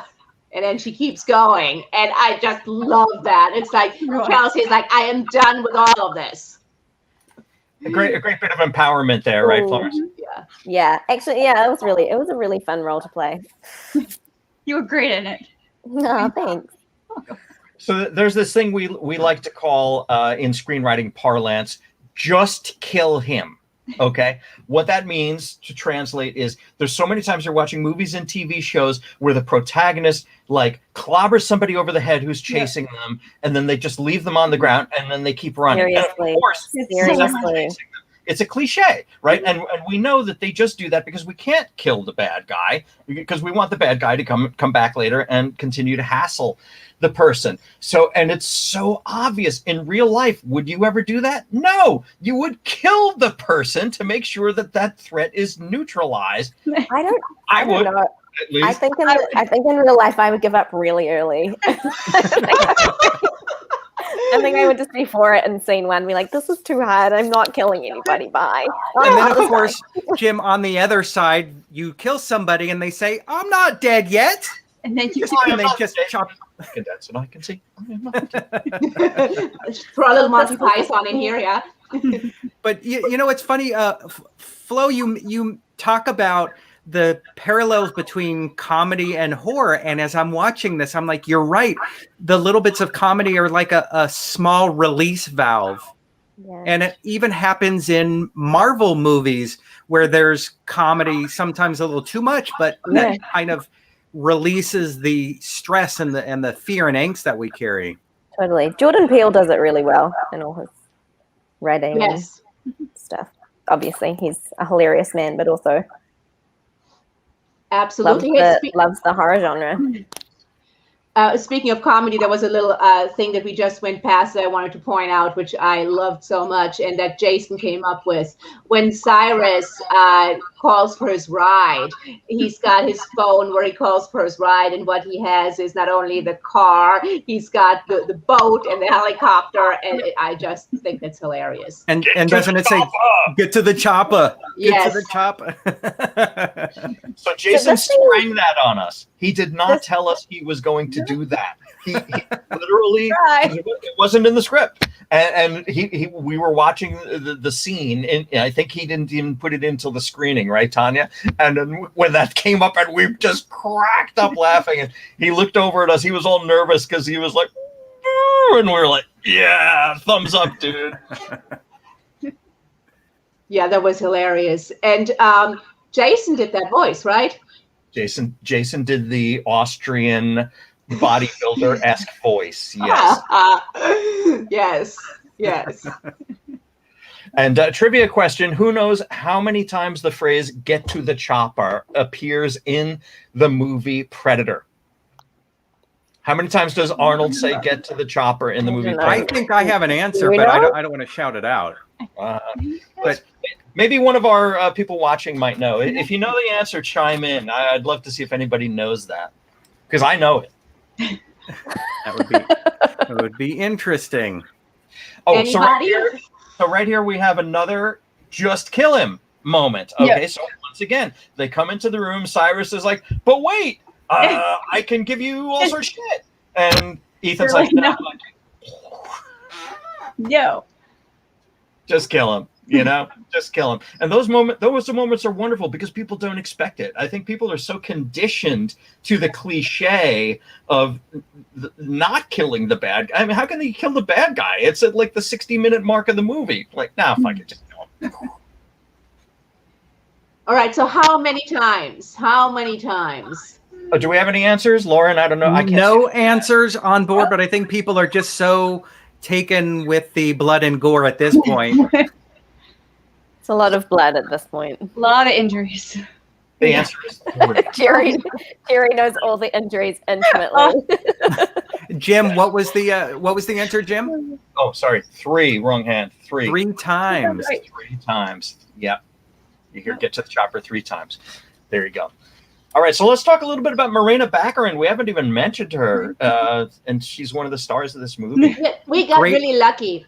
Great up and comer. I think she's going to do some great things. We just really lucked out because our timing was perfect. She actually had just come back from Morocco. She was shooting something in Morocco, and I think apart from really liking the script, I think she also liked the idea that she was in an air-conditioned studio recording. So, but yeah, we just, our timing was perfect because it was also a smidgen, just a tiny smidgen before Deadpool. So we probably could not have afforded her after that, but so we really were lucky. So when we recorded her stuff, she was only in the studio one day. It was a good long day because she had a lot of but there was a strange amount of men who suddenly just appeared out of nowhere in the studio that day. Who are these people? Who is this guy? I don't know. It's like we heard Morena Baccarin was working today, so we just like guys who work at the recording studio. No, not even because we also apart from Morena, we recorded some incidental crowd sounds as well, some walla sounds, and so we had a lot of people, and I'm like, Cindy, our producer, who are these people? Are we paying them? And she's like, no, no, they just want to be here. To be within 20 feet of Morena Baccarin, which, can't argue with that. But you're not saying that you happen to be at a Comic-Con and you set up a booth right in the middle of Hall H, and that's why there were so many guys just watching. Okay. No. Now that would be unique. That is true, but it's just not amazing. an ideal recording spot in the middle of Comic-Con. Not good for audio. Not ideal. Not good for audio. So this is Cyrus is basically giving his sort of devil's offer here to the family, and we see who wants to go for it and who doesn't want to go for it. Basically, none of them would go for it at this point, were it not for a little bit of influence from our malevolent galactic overlord, the Game Master. So she just kind of works her little hoodoo on them and motivates the last third of the film. And that's what I was alluding to before, where we were trying to figure out how to have all the siblings turn against each other. And it was like, of course, Game Master. It's all in the interest of a better game, like she says right at the beginning of the movie. Yeah, that was shoot that gun with that gauntlet on my hand. Yeah, I'm really good at it. You still have the gauntlet on your hand? Yeah, right now, yeah. Invisible. I haven't taken it off for 5 years. But yeah, that was just the hardest, like the third act, because we worked on that so hard, as in how do we make it make sense? Because basically we had at the end of Act 2, the siblings for the first time, which is what Miriam has wanted all along, for the siblings to decide to actually come together and maybe try and be a family. So that is something that Miriam essentially has been trying for her entire life. So how do we go from this moment of the siblings coming together to what we're watching right now, the 3 siblings hunting Miriam? So that was a lot of hard work. Yeah, 180 degrees. And so, Jerry, you're I'm sure aware, being a screenwriting professional, that's what we call the false ending. Yes. So Blake Snyder, in his book Save the Cat, talks about this, right? Before the black moment or the whiff of death or moment of darkness or whatever you call it, that generally ends Act 2 and takes us into Act 3, we have what's called or basically the hero. It looks like everything is going to work out for the hero. Yep. It's the false. Oh crap. Yeah. and then there's an immediate turnaround and everything goes to shit. So that is right out of Blake Snyder's formula, as are many, frankly. Mm-hmm. And so this is where we are. I don't know where you guys are, but here Miriam is hiding in the ceiling as her siblings are hunting her. And here comes another great moment that I really, we worked very hard on, the reappearance of Walt. So we worked hard on that one because All right, now just out of curiosity, how many of you guys, well, I guess you all read the script except for Lauren in advance. So I'll just ask Lauren. Lauren, could you tell when Walt came back at the end, could you tell that he was an illusion? Did you suspect that there was any fakery going on there? Or did you actually think Walt had broken into the building to try to save Miriam? Yeah, it's hard to get everything. So I did not get that Walt was anything but a real thing. Okay, good. But the fact that there's a game master and, I'm thinking my parallel is Q and the Q continuum. I'm like, all right, so there's a game afoot. But I just thought this was the ending. This was the happy, great ending, the safe ending. Mm-hmm. Okay, good. So it worked. We worked hard to try to sell it. Basically, we had Miriam be extremely unconvinced. She keeps asking Walt, are you real? What are you doing here? Yeah. How did you get into the building? And then even when Walt explains, and he's like, "Come on, we got to do something," and she still is like, she's still hesitating. So she becomes the audience surrogate, and because she disbelieves, we believe. But, she works so hard for us by asking all of our questions that we go, "Oh, okay, I guess he really did come into the building." Nope. Surprise. Oh, there he is. Well, what I really like about this, actually, the whole Walt thing, technically we have 3 surprises with Walt coming back. We've got Walt coming back, first of all, then Walt not living very long, and then of course the ultimate twist at the end. I don't know should I give it away since people are watching at the same time or not? I don't know. Everybody's seen it. Come on, yeah, you shouldn't be watching this if you haven't seen the movie already. Well, a couple of people maybe haven't. This is their first time, so let's keep it a surprise just in case. Okay, so this was I'm at surprise number 2. what just happened, which is that I'm sure everyone's seeing it right now. If everyone's at 117 something, where Walt got an axe in his head right after, not that long after reappearing. Spoiler alert. Usually you say the spoiler alert thing first, but that's okay. Yeah. Minor details. But if you play This this is a movie about time backwards, travel. Well, right, everyone's watching at the same time, right? you know, give or take 30 seconds. Okay. So it wasn't really a spoiler alert. Imagine Tanya and Jim teaching a screenwriting class in a room of that seats 500, but everybody's watching and hit play at a different time. So That's what happened. So that moment is my single favorite moment in the entire movie, when Walt gets that axe through his head, because he just spent so much time just trying to convince Miriam that he's real and it's all good and we're gonna get out of here, and then boom, he's done. I just love that to pieces. It still delights me to no end. See, now you know what a sick bastard I am.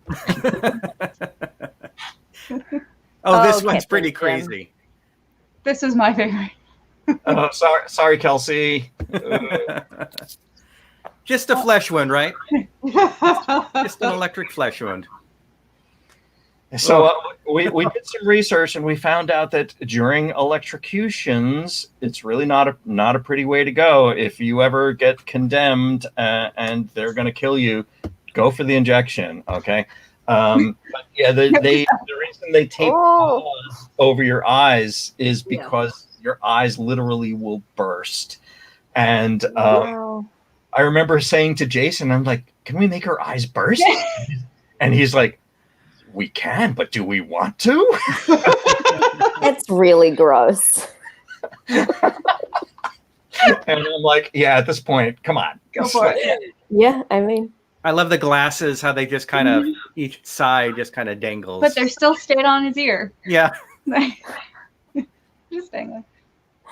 What? Man. The big surprise, the third twist.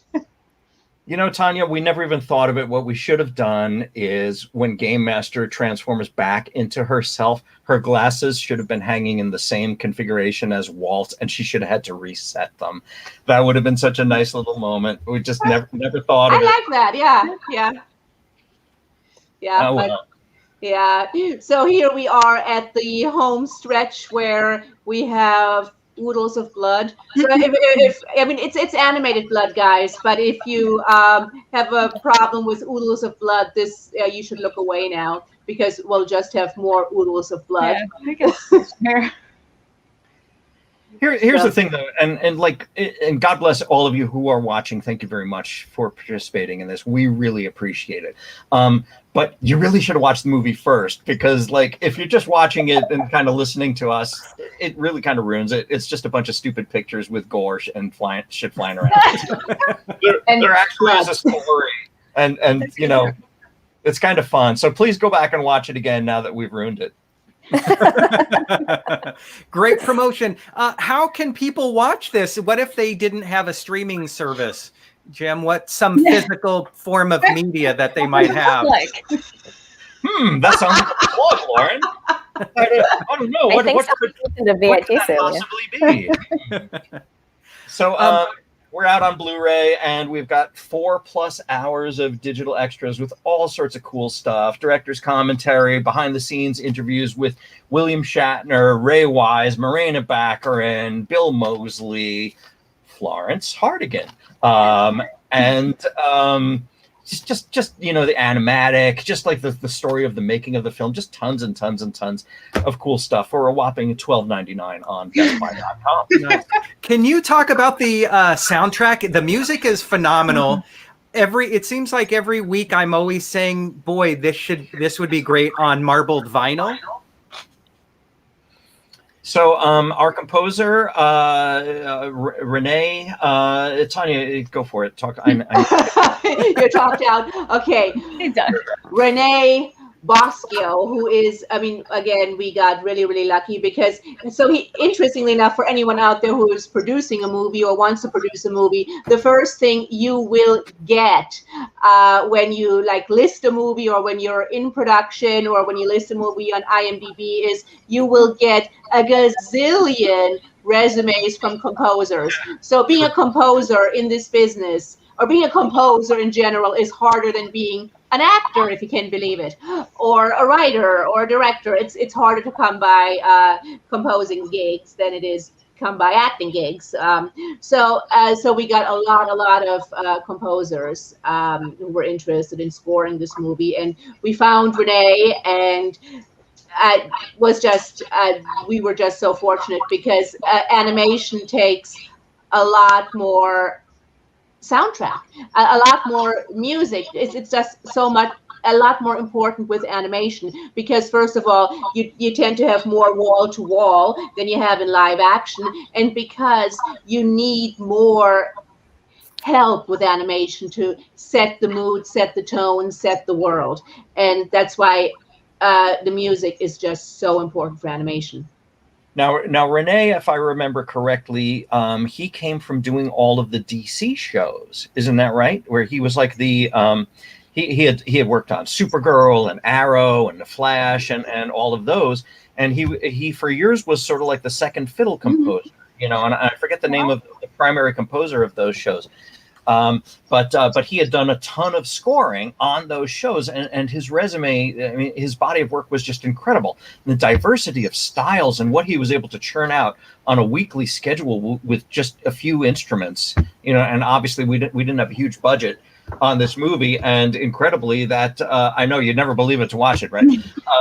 And we also didn't have a huge budget for score either. So what he was able to do, I mean, it was mostly him. I think he brought in a string player for some of the orchestral strings and just like a few other players for little things here and there. But mostly it was all just Renee and his incredible old school analog synthesizers, because he is a total analog synth guy, a big fan, and you know, just experimenting with some crap. And I believe Jason told him he wanted something that was sort of like Carpenter, you know, meets James Horner, and that's kind of what we got, which was awesome. You brought a smile with those two composers to a smile to a lot of people, because those are two classic composers that have created some amazing soundtracks. Yeah. Coming into the end here. Okay, so this is, you know, there's still more gore. Don't.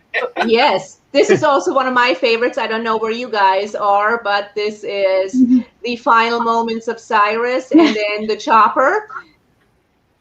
Oh, But he's not dead yet, right? This is another surprise. surprise! Oh wait.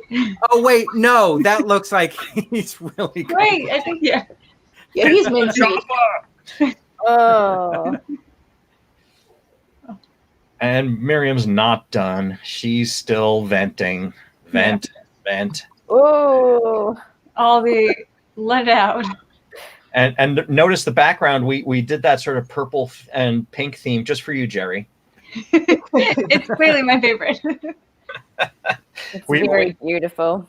We knew 5 years later Jerry was going to have that background, and that's why we chose it. Yeah. And so finally, the game master just kind of explains, or doesn't really explain, what the hell has been going on. Tanya, talk a little bit about, you know, we were toying with the idea of how much should we reveal here in terms of game master's power. Yeah, that is also a thing that I mean, in fact, the gamblers, what they, first of all, let me ask you this. Lauren, did you get the fact that the gamblers were really cosplayers in many ways? Because basically they were cosplaying humans, which is what, you know, that's why they were all, you know, wore costumes from different human periods. We had, you know, the odd Viking-ish looking guy, the futuristic looking guy, the 80s, you know, the 80s chick. So the gamblers are really cosplayers, and they were cosplaying humans while they were gambling on the outcome of this particular game. And in our heads, the way it works is that the gamblers play these games with different worlds and different species and different beings. And since they were playing with humans at this point, they were cosplaying. They were dressed as humans. So that was the idea behind that. So we're like, so how do we, how much of that do we reveal? So we actually, at some point, were like, oh, well, we could do a lot of different, we have some actually very cool concept art that Carl Frank did for different cosplaying possibilities and different monsters the gambler could, the game master could turn into as she is rising into the sky. And we decided not to do that because basically it would have cost a lot of money to make it look good. Well, also because, what's in your head is always just a lot better than the reveal, and so we just went with her just literally turning black top to bottom, as if she, as if she's desiccated. She is completely soulless with a capital S, and but she's still feminine and she's still beautiful, but she's just a way more horrific looking version of herself, and that's what we went with. But we never see what these gamblers actually look like, but we will in the sequel. So is that a watch party exclusive, a reveal that there's a sequel, or is this something you've kind of been talking about for a while? We have a few ideas for a sequel. I mean, right now we're actually we're pushing, and hopefully we'll be able to announce something very soon. But we're pushing a couple of projects forward. One is a follow-up horror comedy, again, a live action this time because animation takes a lot out of you.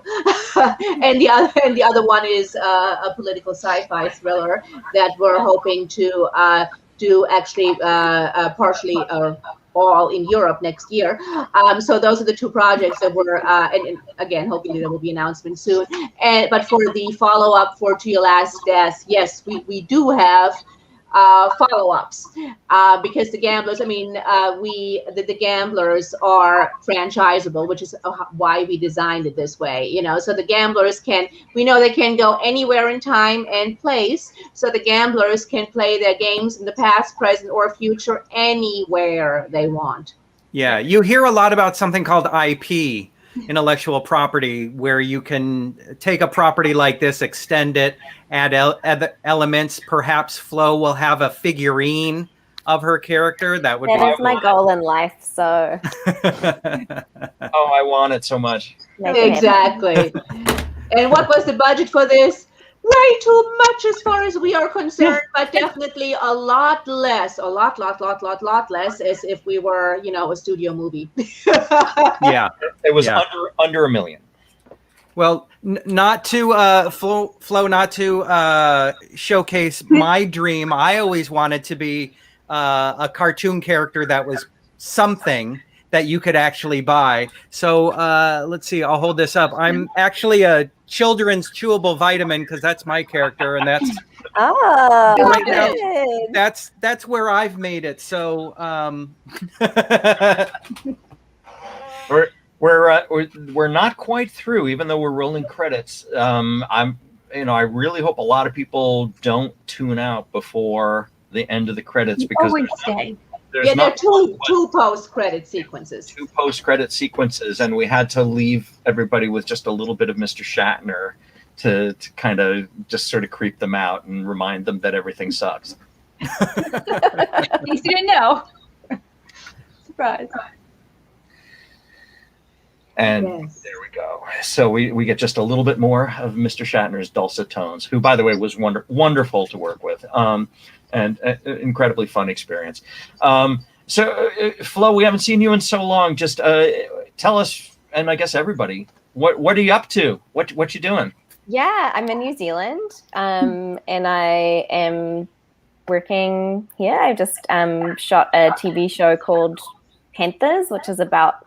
So New Zealand had a sort of a like sibling movement to the Black Panther movement in the States called the Polynesian Panthers because there was a lot of discrimination and sort of police brutality that went on with the kind of that the Polynesian people here were subjected to. So there's a movie being made about a TV series being made about that, and so I was had a small part in that, and then I've just produced a short film that will be coming out shortly. So just keep busy over here.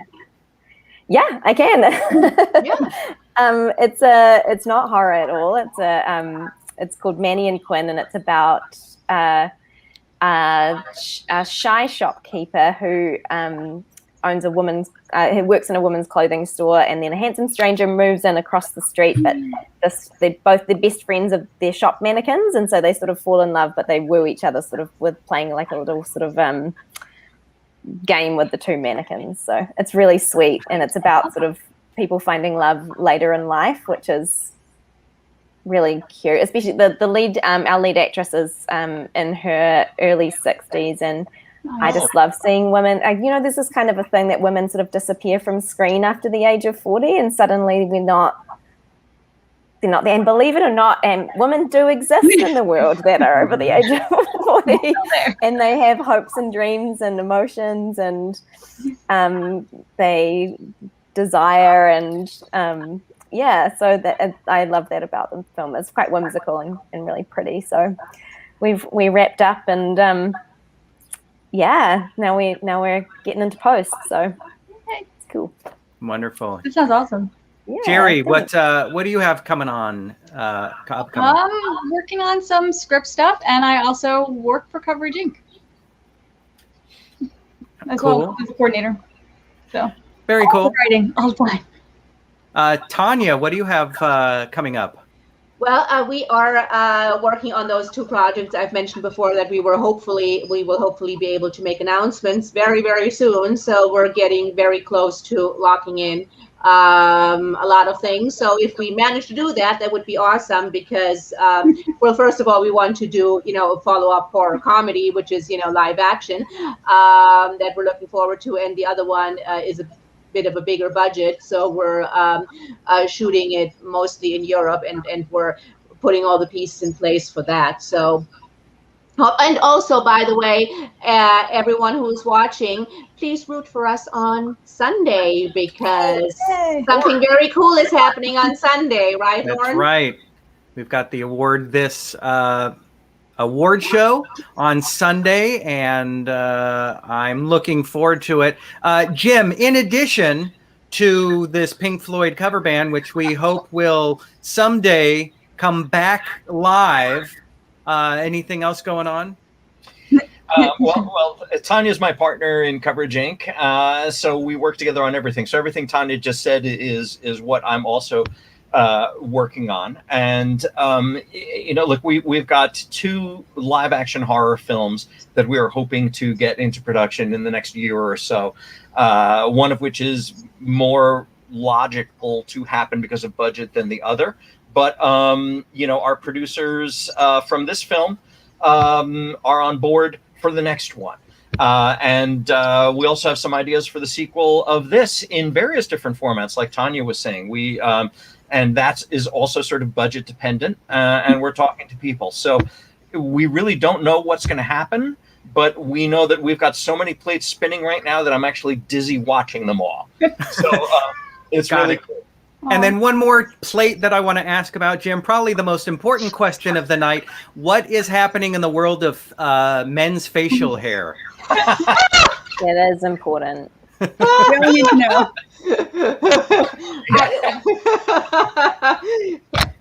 Wow, Lauren, I don't even know how to answer that. With waxing, you need to wax.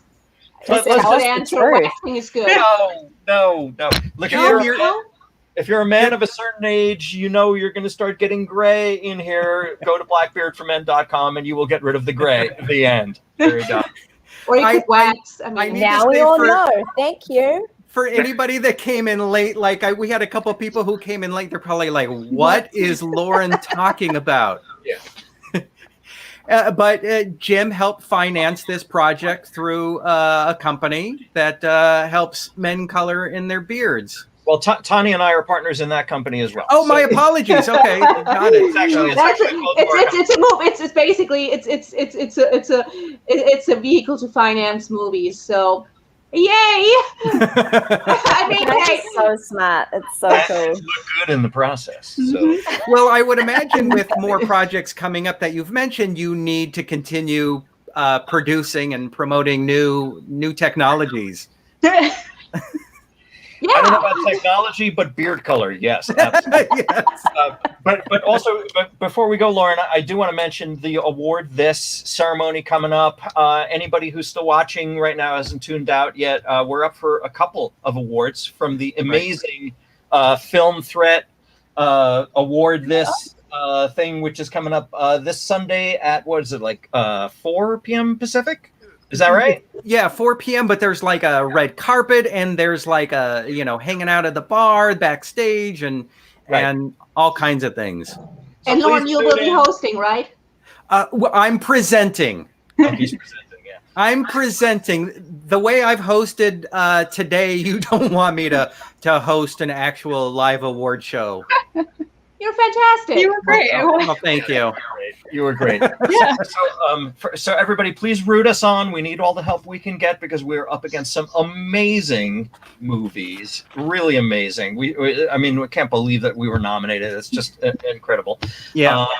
And for everybody out there, who has helped us get to where we are and who has supported us, thank you. We've won 34 frickin' awards with this movie so far.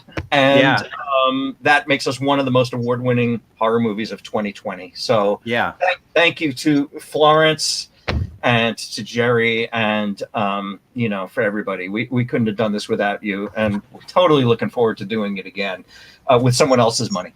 And thank you to my pal Al, who's corrected us. It's 3 p.m. Pacific time, 6 p.m. Eastern, and then you add 49 and a half hours pi r squared to New Zealand time, if I'm not mistaken.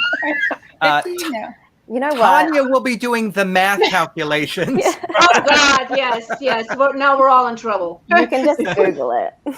Or you can exactly. Google it. You can go to filmthreat.com. Also, I want to talk real quickly before we say goodbye, some of our upcoming watch parties. On April 23rd, we have Donnie's Bar Mitzvah. On April 30th, we have Clapboard Jungle. Some other movies that we're going to have watch parties for. Call Me Brother and Bastards Road. So go to filmthreat.com for more information. I'm going to ask my panel to stick around just for a second, but for everyone else, get out of here. It's a Friday night or a late Friday, early Saturday. Bye. Thank you, everybody. Bye.